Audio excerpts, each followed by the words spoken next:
Magandang araw sa inyong lahat mga kamaster. Sa video ito ay ituturo ko sa inyo kung paano i-wiring yung controller ng ating motor gamit yung ating stop-start control. So, ito yung ating mga devices na gagamitin. Ito yung ating circuit breaker, ang ating push button stop-start controller. Ito yung ating magnetic contactor at ito naman yung ating overload relay at ito yung ating motor. So, umpisa na natin mga kamaster. So, ilagay natin yung ating overload.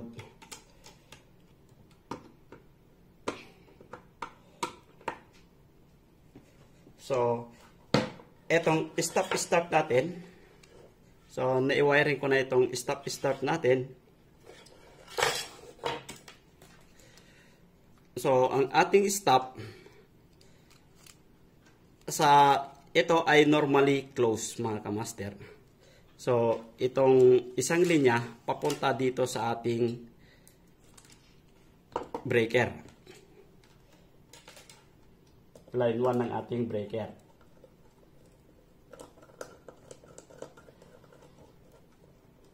So, itong isa naman na terminal dito sa ating stop button ay nakakonect dito sa ating normally open ng ating stop. So, itong isang linya, mga kamaster, i-connect natin sa ating normally open ng ating magnetic contactor. So, nakabit na natin dito sa normally open ng ating contactor. So, itong isang linya sa ating normally open ng ating push button. So, dito naman sa kabila, mga kamaster, ng ating normally open.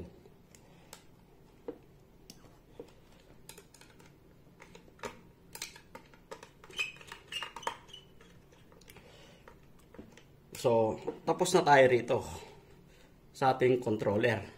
Tapos na tayo rito sa wiring ng ating controller. So, pagdating dito,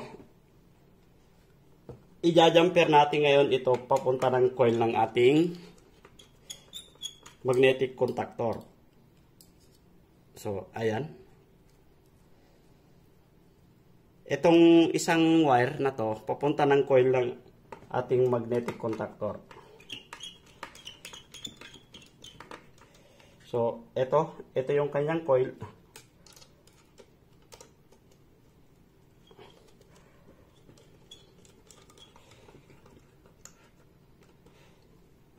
So, sa isang coil ng ating wawiringan natin, yung isang coil, papunta naman dito sa ating overload normally close.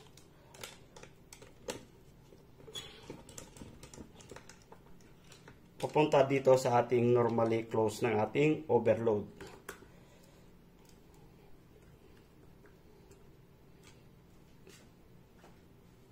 At yung isang terminal ng ating overload na normally close, papasok dito sa papunta naman dito sa ating line 2 ng ating magnetic contact ay circuit breaker.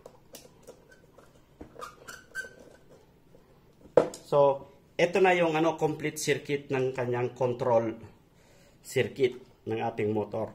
So, hindi pa ito nakokomplete yung kanyang controller. Kailangan meron pa tayong power circuit na ilalagay. So, lalagyan natin ng power circuit. So, itong line 1, line 2. So, bali single phase yung ating motor na lalagyan. Bali, line 1, line 2 lang yung ating lalagyan. So, pupunta ng line 1. So,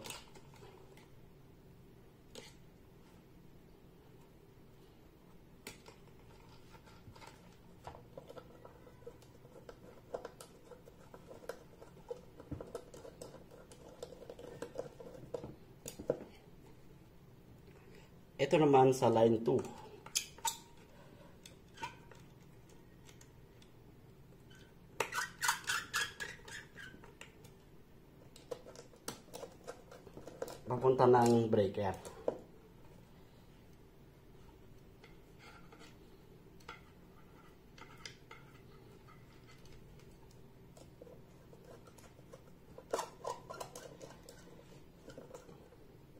So, ito na yung dilaw yung ating power circuit.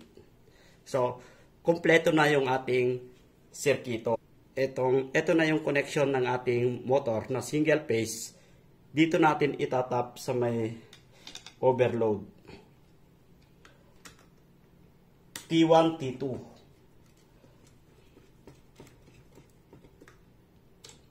Pag nakita nyo yung T1, T2, dito natin itatap pag single phase. Pag 3-phase naman,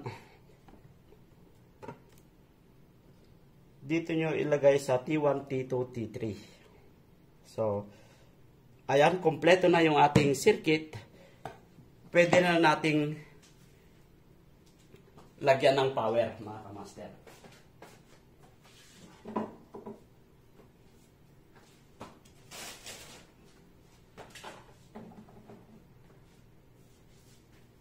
So, ayan na mga kamaster. Nalagyan na natin ng power. Nilagyan ko na ng power. Ayan na. So, ganun lang kadali mga kamaster.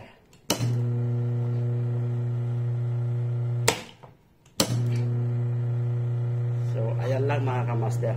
Ganyan lang kadali mag-wiring.